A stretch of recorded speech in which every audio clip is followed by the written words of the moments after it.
Thank you very much for the opportunity to be here today. As mentioned, my name is Allan Rewak, and I am the Executive Director of Cannabis Canada, the National Trade Association for Licensed Producers of Medical Cannabis under the ACMPR. Our group has recently undergone a very profound and positive transition at our recent annual general meeting. Just 3 weeks ago, the members of the Cannabis Canada Association, the Canadian Medical Cannabis Council, and Canopy Growth Corporation agreed to unify to create one central stakeholder voice for our sector, which we will operate on a go-forward basis as the Cannabis Canada Council, or C3.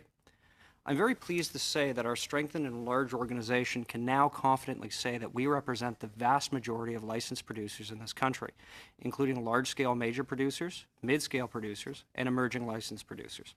We believe this common and inclusive framework will be a significant asset to policymakers such as yourselves as you look towards the further regulation and design of our growing industry.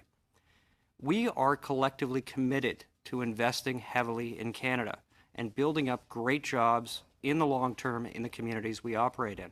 This is something that we anticipate will escalate significantly once C45 comes into force and is fully implemented.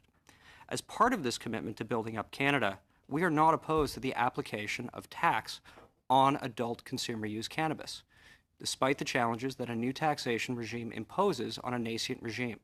But we're proud to play our part.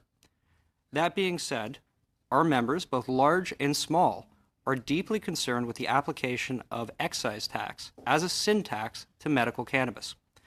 While we recognize and appreciate the very positive efforts of the federal government in seeking to exclude high CBD, low THC products from taxation, we believe the ratios offered in this budget are overly prescriptive and will work against our common interests of providing fair access to medicine for Canadians.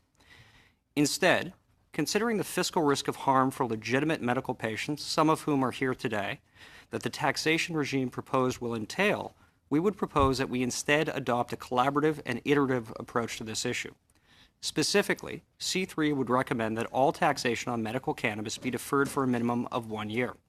During that time, we would further propose that this committee recommend that Health Canada and aligned ministries create a working group to study appropriate age gating and other gating mechanisms to the medical cannabis system to ensure that this system is free of abuse and to develop a more comprehensive, evidence-based matrix of cannabis as treatment for specific medical disorders.